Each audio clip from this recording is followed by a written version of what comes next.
Fala, rapaziada, meu nome é Sérgio Malibu, eu estou aqui com o Fábio Pio, vamos fazer um mano a mano. O que é o mano a mano? Nós vamos conversar sobre arte marcial e o tema hoje que o Fábio Pio trouxe para nós é do... Pode falar, Fábio. Conde Koma, Mitsuru Maeda. Caralho, então vai ser um mano a mano maneiro, porque o Conde Como foi o cara que trouxe o jiu-jitsu pro Rio de Janeiro. Ele trouxe para a família Gracie, né? Trouxe para a família Gracie. Não foi para o Rio, foi para lá para Belém do Pará, não foi isso? Exatamente. Vamos lá, Fábio, conta um pouquinho da história aí.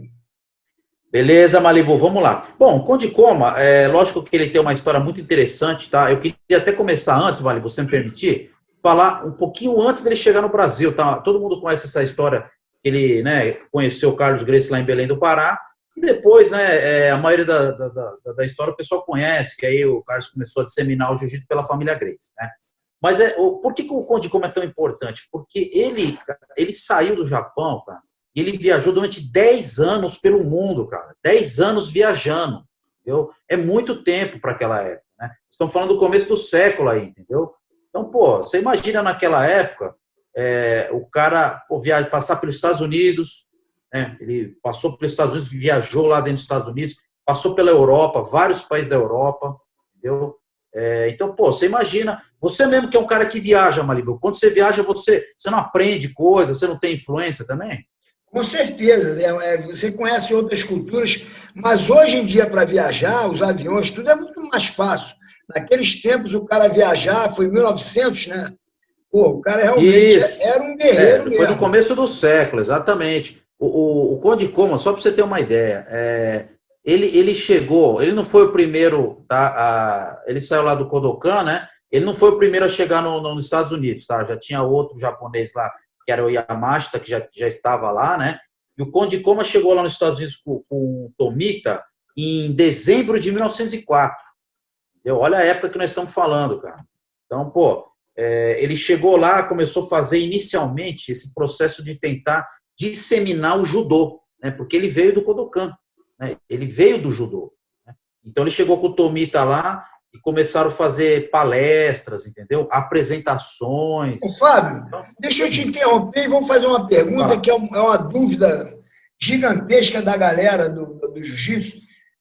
Umas pessoas falam que o jiu-jitsu ele veio da Índia e outros falam que veio do Japão. O que você pode me dizer em relação a isso? Então, isso é um mito, né, Malibu, que já faz tempo que é criado, até no próprio manual da federação, criado pelo Hélio Gracie, eles tinham muito pouca informação de fora, né? Então, às vezes, chegava uma informação um pouco distorcida, eles acabavam aceitando isso aí como verdade. Mas, assim, eu não vou poder entrar muito, porque vai ter que ter uma live muito grande, não vou poder falar sobre isso.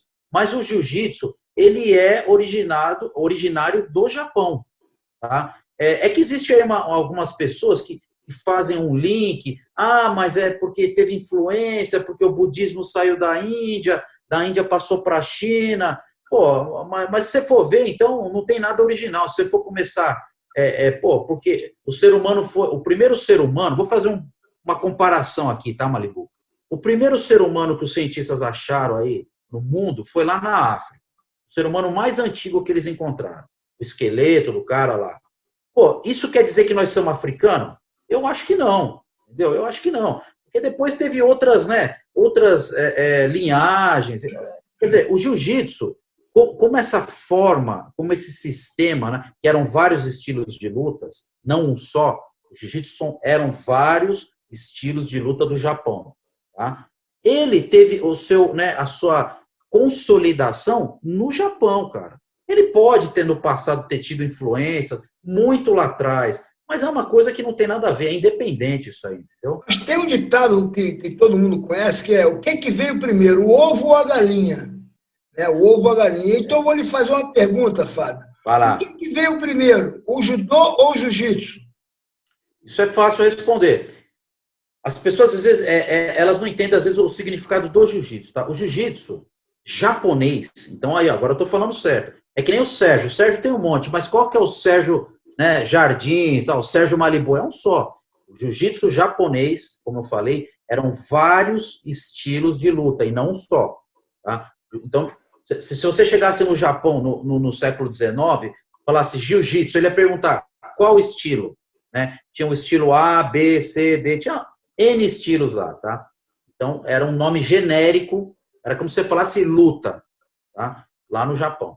Então, você tinha vários estilos de jiu-jitsu japonês, que o Jigoro Kano, que criou o judô, o que ele fez? Ele estudou principalmente dois estilos, tá? Dois estilos, estudou um pouquinho de wrestling, né, ocidental, né? E aí ele pegou isso aí tudo, fez lá, né, o que ele achou que era o que ele gostava mais, o que ele achava que era mais eficaz, e montou o sistema dele, que era como se fosse o outro estilo de jiu-jitsu, entendeu? Ele chamou de judô, perfeitamente. Só que qual que é a diferença? Aí você vai me perguntar. Então, o judô veio do jiu-jitsu? O judô, do Jigoro Kano, da Kodokan, veio da combinação de dois estilos de jiu-jitsu japonês, principalmente. Entendeu? Ele estudou dois estilos, pegou um pouco de wrestling lá também, entendeu? Ele olhou em alguns livros, fez alguma, né? Fez uma pesquisa, juntou aquilo e falou: ó, isso aqui agora vai chamar judô. Só que ele tinha uma diferença, Malibu. O que acontece? A maioria dos estilos de jiu-jitsu daquela época, a preocupação dos caras era o quê? Era vencer a luta, era ser eficaz. O Jigoro Kano falou assim, olha, pessoal, é o seguinte, o meu estilo, além, né, de ter a preocupação de marcial, né, de luta, eu também quero que meu estilo tenha uma preocupação moral, né, de ensinar os jovens, uma formação pedagógica voltada para a formação do cidadão. Entendeu? Então, o judô do Jigoro Kano, ele veio do jiu-jitsu japonês, não tem dúvida disso. Então, vou te fazer mais uma pergunta, só pergunta difícil, hein? Vai lá, manda. Eu sei que o judô virou uma luta famosíssima, como o karatê, né? Hoje eu ouço falar, eu tenho um professor de karatê que chama Vinícius Anthony, né? Que ele fala que é karatê jutsu. Então hoje começam a se usar o jutsu, que na verdade jitsu é jutsu, né? Porque se pronunciava errado e o brasileiro ouvia jitsu, né? Na verdade era jujutsu. Então por que o jiu-jitsu ficou desaparecido numa época? Se não fosse o Maeda chegar no Brasil, a gente não veria o jiu-jitsu, só seria judô? Isso é que eu queria entender. Então, vamos lá. Esse negócio da pronúncia é o seguinte, Malibu, a maioria das pessoas fala errado, tá? A pronúncia correta do termo, se você pegar aquele kanji, né, que é aquele símbolo japonês, é muito fácil, tá? Pede para um japonês que mora no Japão, fala assim, fala isso aqui.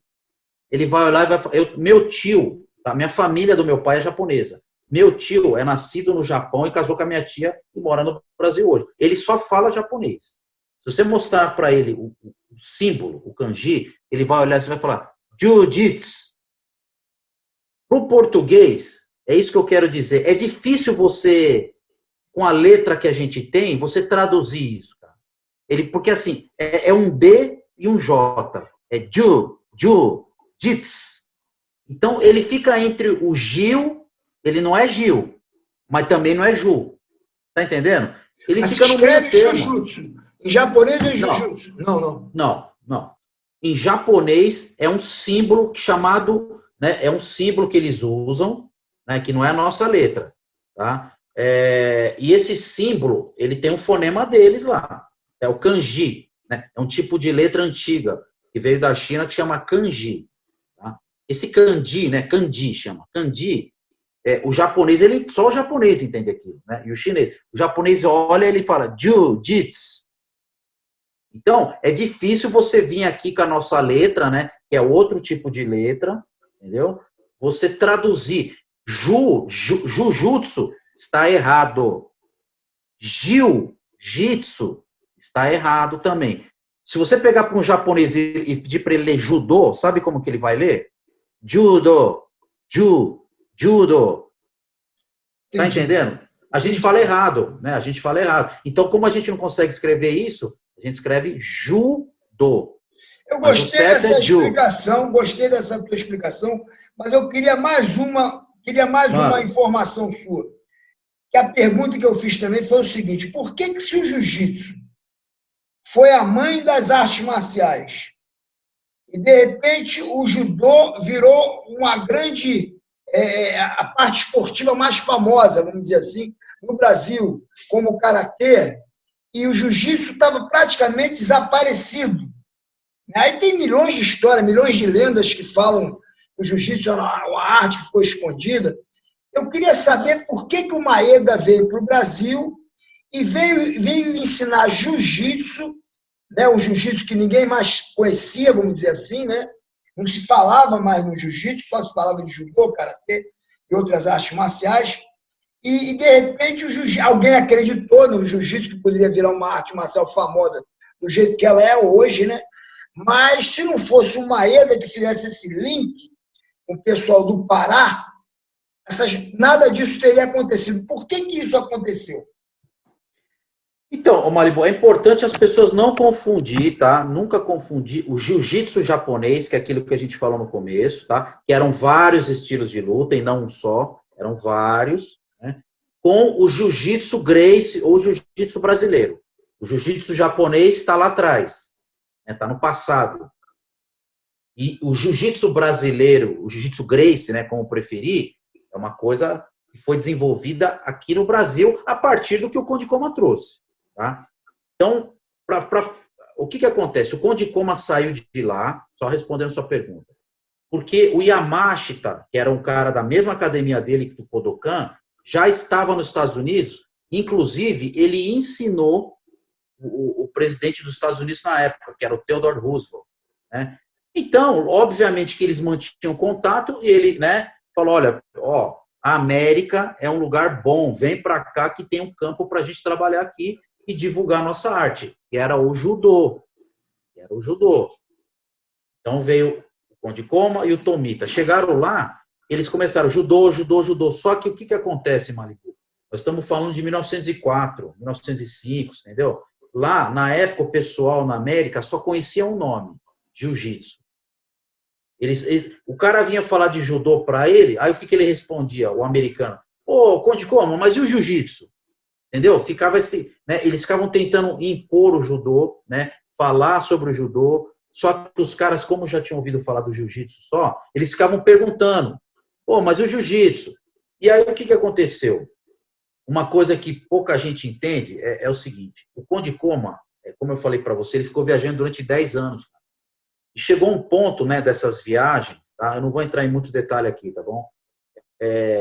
E o que acontece? Quando ele saiu do Japão, o Jigoro Kano ele tinha lá algumas normas que eram bem rígidas. Por exemplo, no judô você não pode lutar por dinheiro. Você não pode subir num ringue e falar assim, olha, eu vou lutar e quero ganhar tanto. Eles proibiam isso. Luta profissional. Eles não deixavam. Segunda então, coisa... O judô era a parte esportiva. Não é que a parte esportiva era a mesma coisa, o Malibu. O problema do judô é que eles tinham muito negócio de moral, muita coisa de retidão do caráter, entendeu? Então, na visão do Jigoro Kano, você pegar uma arte marcial era como se prostituísse a arte marcial, entendeu? Você começasse a falar, não, eu vou lutar por qualquer coisa, então. Outro exemplo, vou te dar outro exemplo. Jigoro Kano falava assim, eu não quero que vocês façam desafio contra outras artes marciais. Vocês vão chegar lá, vão fazer uma apresentação, mas vocês não vão falar, eu quero como a família Gracie fazia, por exemplo. O Jigoro Kano era o contrário. Ele falava, não faça isso. Aqui no Kodokan é proibido fazer isso. Eu não quero... Né? Ele tinha uma preocupação em ter lutadores que fossem caras... Então, eu vejo isso como o Jigoro Kano foi o primeiro personalidade a ter a visão esportiva e comercial da luta. Né? E os Gracies, Educador, Malibu, educador. Exatamente. Exatamente. Hoje o jiu-jitsu faz isso, né? Hoje o jiu-jitsu também tem a parte esportiva e tem a parte educadora também. Né? Mas conseguiram, através do jiu-jitsu, se criou o Vale Tudo, e o Vale Tudo acabou se tornando o MMA. Então virou duas coisas, quem luta para fazer o MMA e quem luta para fazer a parte esportiva. Então o jiu-jitsu... Eu vou fazer um comparativo com você, Malibu, tá? Você imagina que, por exemplo, você tivesse um filho, e um exemplo, um filho de 6 anos, e você colocasse ele numa academia onde o pessoal só ensinasse vale tudo. Porrada na cara, sem luva, tal. Você ia se sentir seguro? É a mesma coisa do Jigoro Kano. Ele achava que, né, esse tipo de confronto, né, entre modalidades, onde o que interessava era porrada mesmo, ele era contra isso aí. Ele achava que isso ia Não, contra... eu concordo absolutamente. Agora, o que acontece? São duas vertentes hoje. É a vertente da moral, da educação, que nós temos para as famílias. O jiu-jitsu hoje se tornou um judô, ele é a mesma filosofia que o judô tinha antigamente. Mas hoje existe uma outra maneira de uma profissão, se criou uma profissão, que através do Vale Tudo, se criou o MMA, que hoje é uma outra vertente da arte, que é a verdadeira... Uma evolução, né? As duas áreas evoluíram, né? A parte esportiva, antes era só o judô, agora é o judô, é o jiu-jitsu, é o karatê, todos vendo essa parte esportiva, educacional, moral, né? Uma coisa saudável, né? E também as pessoas vão ficando mais velhas e através do que o jiu-jitsu fez, se criou uma área profissional, porque não existia essa área profissional. Foram através dos desafios, desde a época lá do Conde Coma, que eu sei, que você pode dizer mais do que eu, e eles já tentavam lá fazer algumas exibições, né, para ganhar algum dinheiro, para tentar chamar mais alunos, e hoje essas exibições elas se tornaram uma realidade. E hoje tem lutadores ganhando 1 milhão, 2 milhões, 3 milhões. Então tem a vertente profissional e tem a vertente, vamos dizer, saudável do esporte, né? Por isso que eu chamo esportiva, né? Com certeza. Então, ô Malibu, só para você entender também, então o Conde Coma, se ele veio do judô, ele parou de usar a palavra judô, né? Por quê? O que aconteceu? É muito fácil, né? Ele nunca declarou isso, tá? Ele nunca falou isso, mas a gente consegue, através dos estudos, ver várias coisas que foram acontecendo e a gente consegue deduzir, né? Então, por exemplo, eu já falei para você que o judô não permitia que fizesse luta paga, certo? Não podia ganhar dinheiro e também não podia fazer desafio. Só que o que aconteceu? Depois de um certo tempo nos Estados Unidos, ele percebeu que era muito difícil ele impor o judô e ele tinha que sobreviver.